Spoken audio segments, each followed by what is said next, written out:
back to East Coast DNA. Today, exciting. We've had a lot of return guests, so I'm getting really excited with the new guests. I have a slew of some new up and coming artists coming in the very near future. But I was very happy to have this duo reach out to me, Aging Disgracefully. So, welcome, Karen and Mike.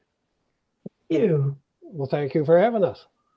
So, I believe you were both originally independently like solo artists, but I think for the purposes of this interview where we're talking about the duo, where I think I'd like to start is how the two of you met and actually became a duo. I think that's probably the first point of interest for most people.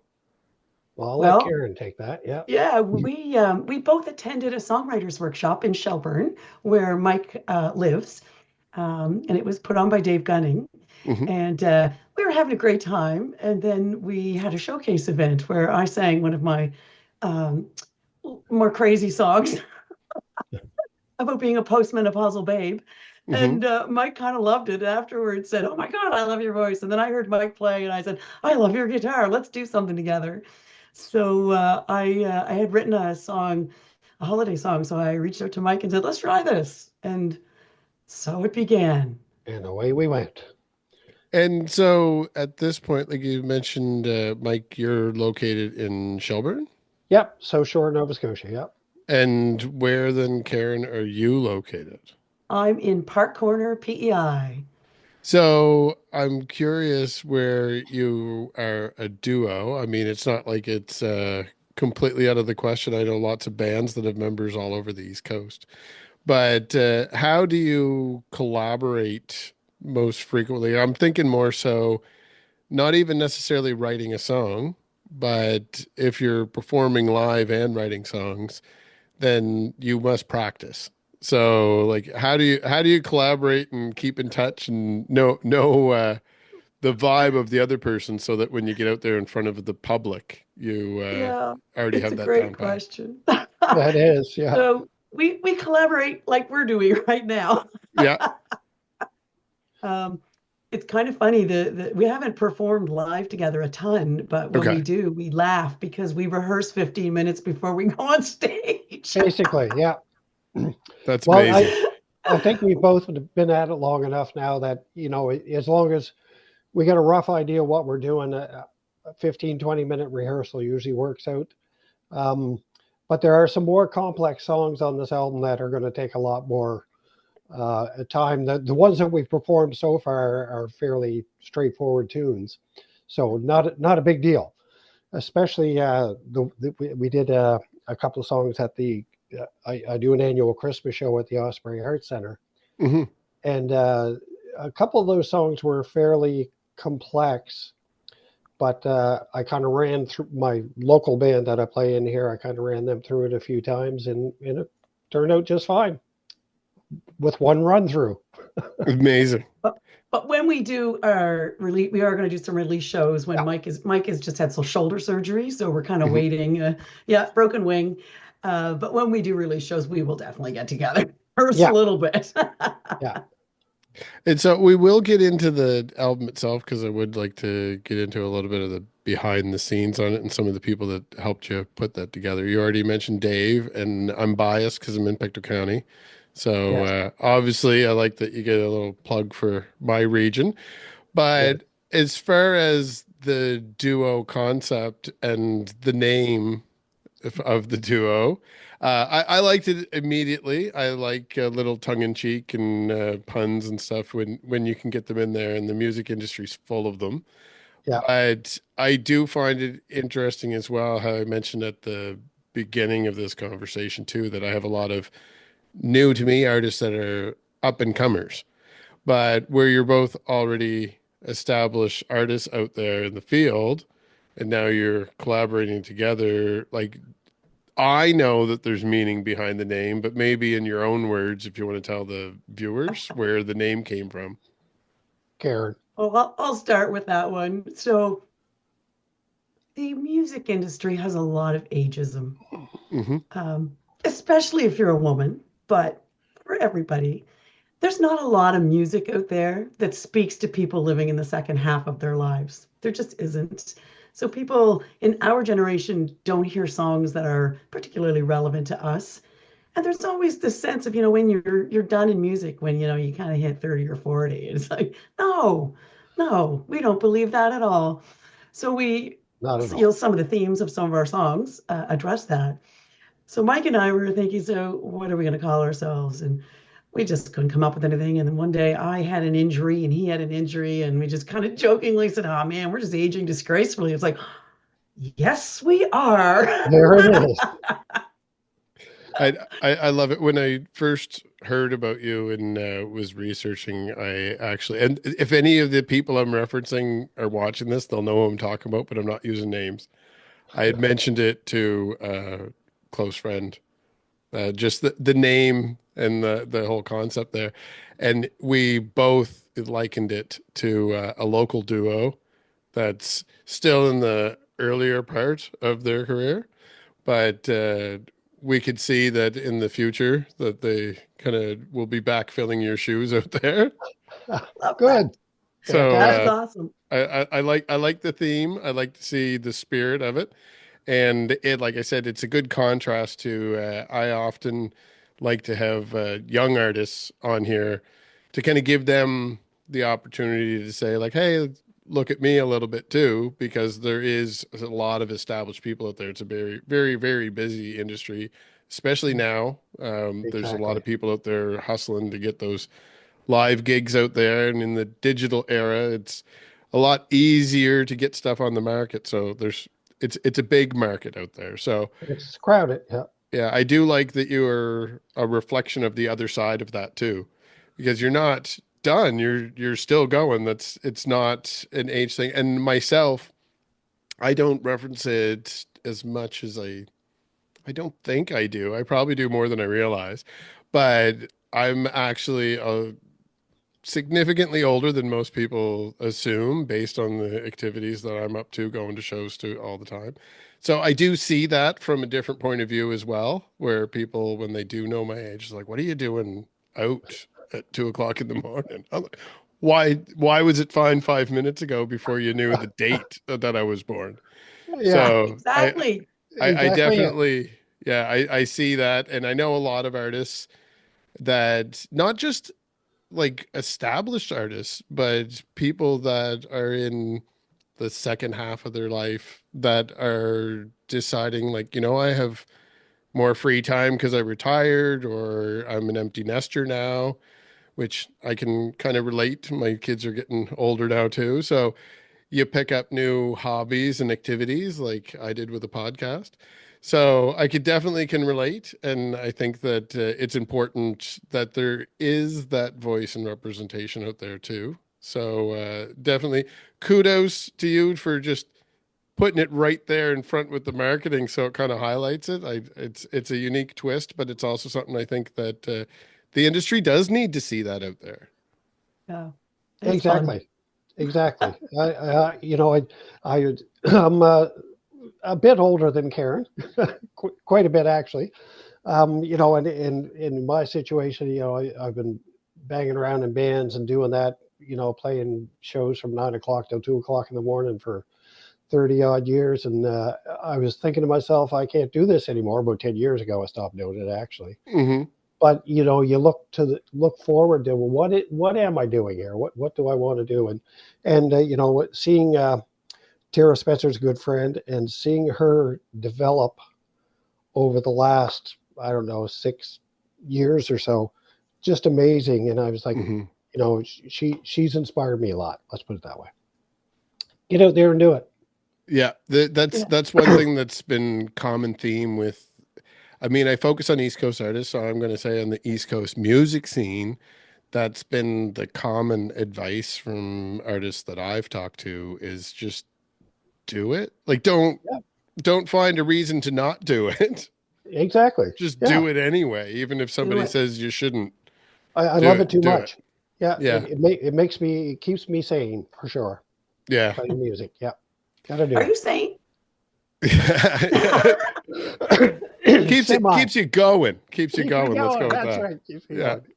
So the album itself, obviously there's a lot of themes kind of built into that too. So first of all, songwriting wise, where you are in different locations and you're both capable of just independently writing a song and going off on your own, how did you approach it as a collaboration? Like, So is the great Karen thing is that singing? Mike and I have complementary skills Oh, perfect. because most songwriters don't do it all. Hmm. There's usually everybody's good at something. And so my thing is melody and lyric, and Mike is brilliant at arrangement. Thank So you.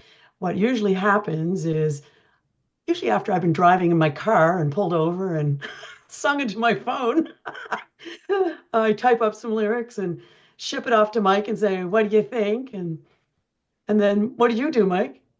Well, then I sit down with it. Usually I got a looper pedal, and I'll run a basic sort of chord structure through it and see if it fits the lyric pattern, that type of thing. And if I get a good idea going, I'll send it back to Karen, and if she gives me a thumbs up, I just let her rip and come up with, just sort of play the song from start to finish, make sure we're on the right page as the arrangement goes, and after that, we're good. We're gold. Yeah, Yeah. And things really come together for us in the studio. We yeah, Hmm. love being in the recording studio. We have so much fun. We really do. And so the songs do evolve, as you know, when you get in the recording studio. And so when we have that sort of basic, we've got the melody, we've got the lyrics, we've got the basic arrangement, and then we just have a blast in the Yeah. studio. And we so certainly do. what studio was it that you recorded this one at? So most of it was done with Blue Acres, which is Daryl Cameron in Hmm. Halifax, who might be the nicest human in the universe. Exactly. Yeah, He's fabulous to work with. We did record two of them with Dave in Pictou County. We had a great stay in Pictou County. But Daryl really was the one that helped us pull it all together and put up with our craziness. Well, and another quick shout out. Blue Acres name is because he's originally from here too, and Blue Acres is just down the Right. road from where I am right now. That's So, right. I forgot that. yeah, another Pictou County tie-in. So exactly. you basically are like honorary Pictou County band at this point. Love I'd say that. so. Yeah. Yeah, and you mentioned Tara Spencer as well, like being an influence, but I think I saw her name in there as well in the mix. Yes. So Tara is an inspiration to both of us, actually. And when we were at Dave's recording, we did Let's Start a Blizzard and Shatter the Mirror there. And Yeah. Tara came. We were there for 2 days, 2 or 3 days at Dave's because we were doing some other stuff as well that isn't on this album. And Tara came and we kind of roped her in and said, Tara, listen to this and sit at the piano and play something. So it's her playing on Shatter the Mirror, and we just totally roped her into that, and she just killed it. Amazing. Yeah, and it's Dave playing the bass on that as well. So Yeah. Cool.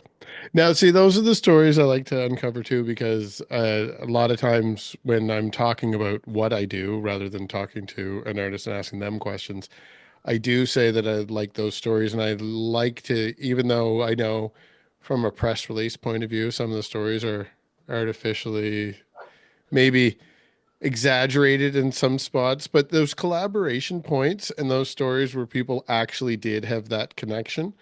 yeah, I think maybe part of it's that this whole podcast was birthed out of a time when people couldn't collaborate in person. Right. So hearing those stories, it's amazing. Like Tara's an artist that I've been following the last 4 years in this format. So hearing how she's succeeded in her own initiatives and also her name's constantly popping up in collaborating and supporting others in yeah, our whole region. So it's amazing. And those are the stories that like I'm so pleased when I hear that these are actually real connections, not They are. yeah. despite the fact that I also do it myself. It's not a marketing line.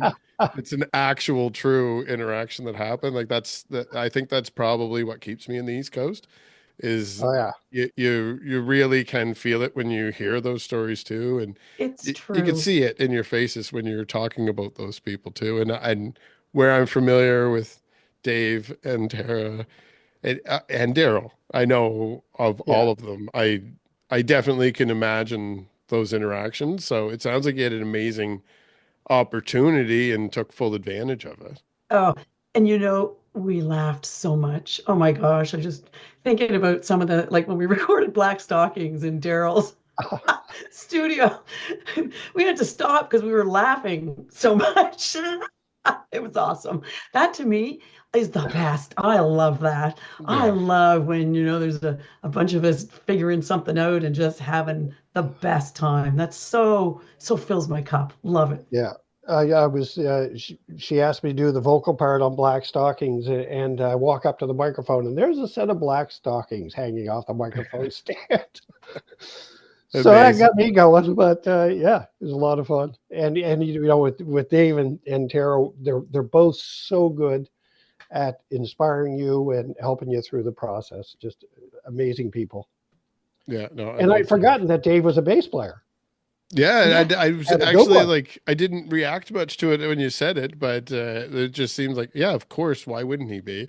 Yeah, But I don't know of him in that format, so. he toured with Stomp and Tom as his bass player. Ah, okay, yeah, well, there you Yeah. go. Shame on me for not having him on my Come show, on I now. guess, but Yeah. actually, I want to get Judd on here too, so maybe I'll Oh, get Yes. the two of them on at some point. another You'll have a blast. fantastic fella. Yeah. Yeah. So now that you have the full album, like it just recently came out, I do see that as far as how you've marketed it, that like you released a single ahead of time, like you have a couple feature tracks already out there, and we've referenced a couple. But as far as if you were pushing people out online to find it somewhere, I do know that I found the full album on Bandcamp Yeah. when I was looking. So is that your preferred location to go for? Yeah. Yeah. It's on Bandcamp. It's also on our website. Um, we kind of stick our middle finger up at the industry around ageism, and I also like to do it around streaming services. Sure. Yeah. So we're releasing one song a month on streaming services, but those who have been following us and supporting us, they get the album first by coming to Bandcamp. Yeah, that's amazing. And Yeah, I did notice that strategy like on Spotify. So I'm glad you clarified how you were doing it. yeah, I'm not personally making any type of statement, but I haven't had episodes of the show on Spotify yet in this calendar year. It's more so I took a different approach this year, which is why I have more frequent episodes on YouTube, and they're on Okay. TikTok now. So anyone that's oh, been following cool. along and wanted a new format of watching them, they're also over there. But Okay. Spotify was more so that I had big intentions of a new format and never got around to it yet. And now we're 4 months into the year, and I'm thinking I might have to sit down and actually plan that out instead of just waiting for it to happen organically. Well, Yeah. I always find you on YouTube. That's where I find you. Yeah, So, that is definitely my chosen platform because yeah. of the format with the video. I really like that. But if I get back on Spotify, they do have a video format as well that they've always allowed me to have access to. So wait and see. I'm sure, much like yourselves, I'm aware that that's a platform that some people only use. So despite the fact that they maybe don't pay out that great, Yeah. I don't have to pay in that much either to be Yeah, working with them. So pros and cons. that's Pros and right. cons. Yeah. I'm fortunate Karen takes care of all that stuff. They're amazing. I play the guitar and other things. I do other things. Well, actually, I wanted to ask you now, Karen, I did, and I won't get too much into it. I used to do this quite a bit in my earlier episodes for anyone that's been around a long time, but sometimes I dive into the artist a little bit and start finding stuff outside of your music. So, Karen, I found you on LinkedIn. Yes. So, like, I'm a little bit aware of what you do, and it's kind of interesting to me because I have a corporate career that kind of mirrors some of what you do there. But now, when I looked up Mike, which I mean, anybody can go Google their names and get the same Yep. things that I did. But when I look up Mike, I see that you're a Formula One aerodynamicist. which I didn't know what that was. And Different Mike. then I tried searching Mike Elliott music, and I got Mike Elliott blues, which wasn't you.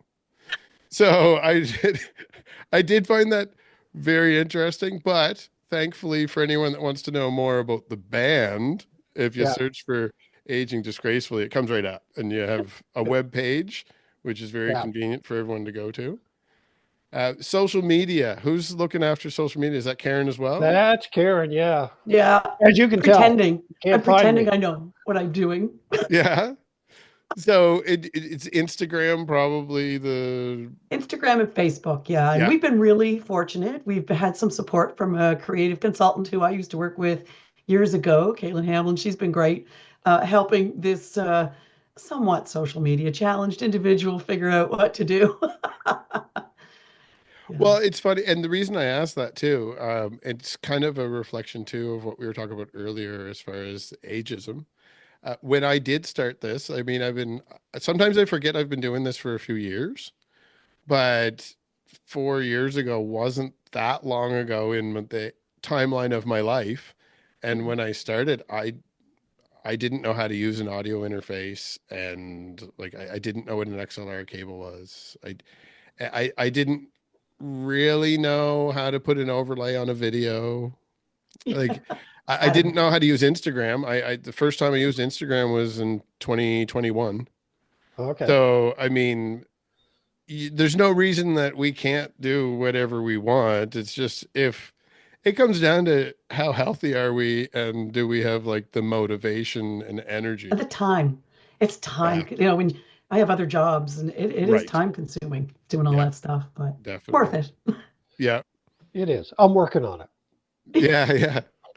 So you mentioned as well that there will be some live shows to kind of support and promote the album, kind of some album release. So what is the plans? Like, do you have some dates to announce? No dates at this point. Okay, Um, I'm sort of at the mercy of my shoulder surgery. sure. See how long that's going to heal up. They're telling me July or August, maybe. I would like to have gone right out and promoted the album as it was released, but I had to take care of this first and get healthy, Yes. age gracefully. Um, anyhow, yeah, we're looking at doing one hopefully in PEI for a CD release, album release. One in PEI, hopefully New Brunswick, Cape Breton, and New Brunswick. Well, Halifax. I brought the show over once already this year to PEI, but I do have intentions to bring it a couple more times over there. And I'm Okay. in Nova Scotia, so like the Halifax state possibility too. So when Good. you have those dates ready to announce, let me know and we'll announce it through my platform. And I'll also see if maybe I happen to be in proximity to one of those shows. That That'd would be be awesome. fantastic. I'd love to meet you in And person.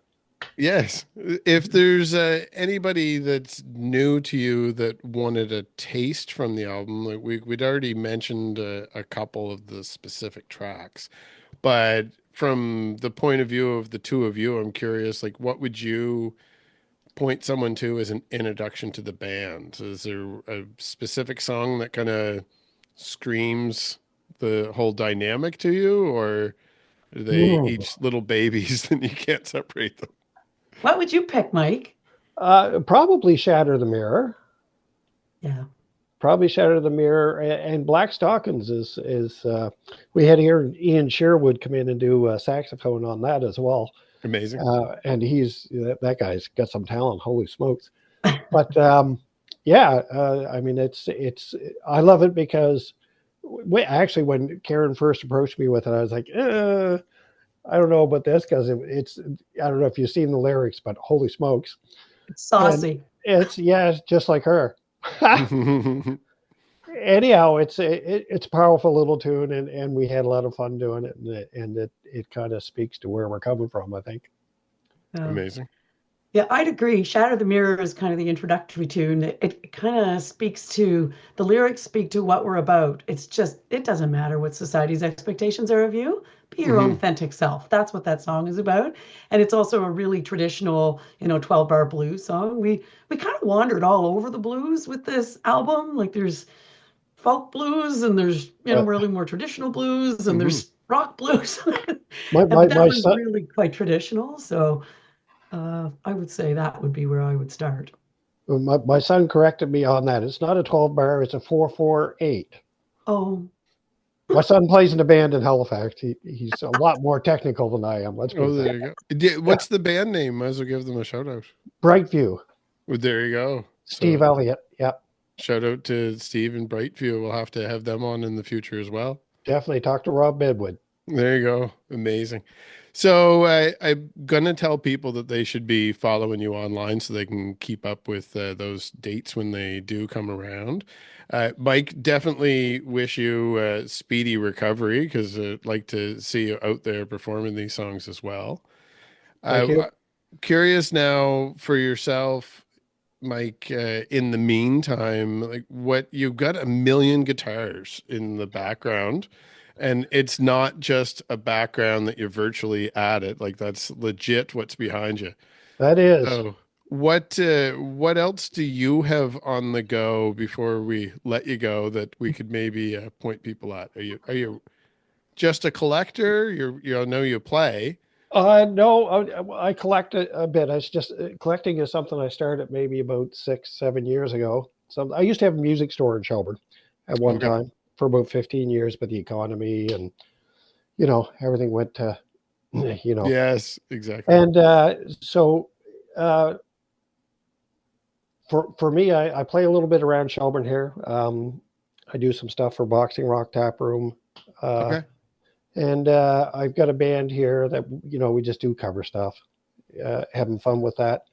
But I really, it's the stuff with Karen that I want to get out there and and Hmm. and push for sure. But the horse trading the instruments is fun for me too. Yeah. I do love that just being a natural background. I had mentioned to Karen, it kind of reminds me of my brother's background when he's doing these calls as well. So Oh, Nice. good. it's inspired me to maybe motivate him a little bit more to come back for a guest spot on one of these shows as well.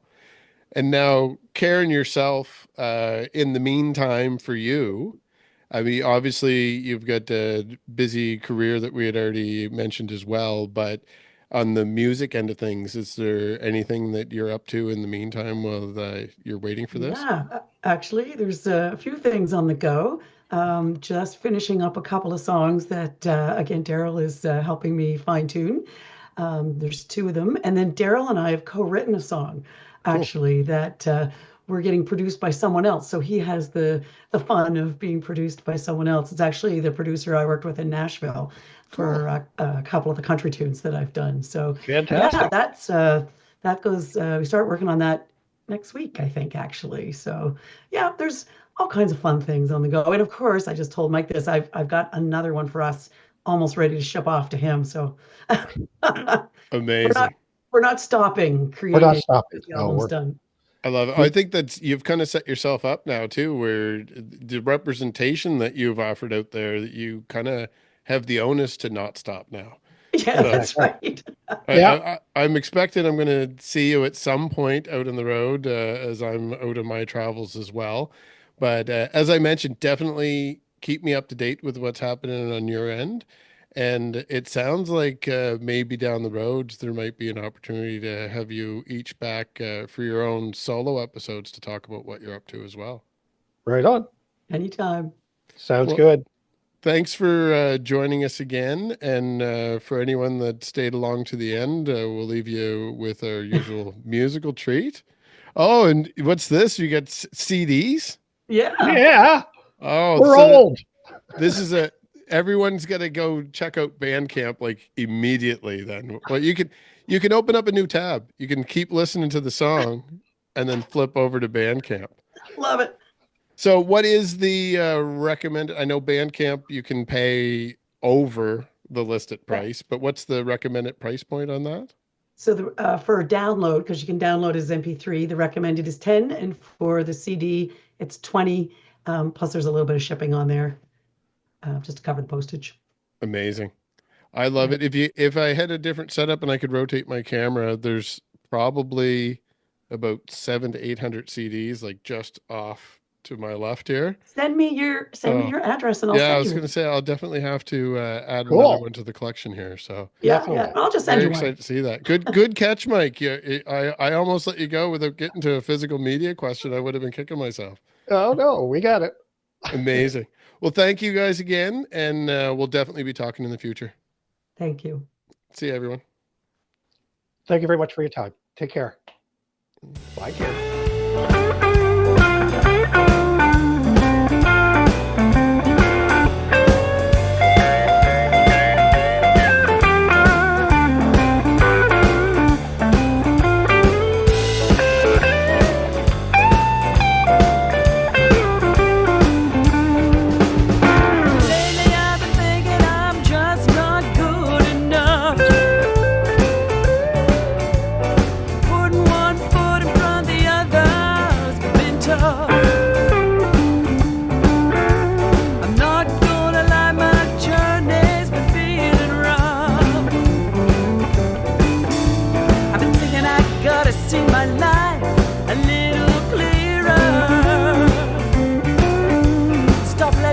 Tell me what I should see in the mirror. I gotta change what I believe about me. Shatter the mirror. Shatter the mirror. Oh yeah, shatter the mirror. Shatter the mirror. Oh yeah, shatter the mirror. Shatter the mirror. Shatter the mirror. Yeah, I gotta change the way I see myself. Shatter the mirror. That mirror shows a body that just ain't young or thin. I don't meet the standards of the world I'm living in. I need to learn to love living in my own skin. Shatter the mirror. Oh yeah, shatter the mirror. Shatter the mirror. Shatter the mirror. Yeah, I gotta change the way I see myself. Shatter the mirror. I'm telling myself stories about what I am. I'm telling myself I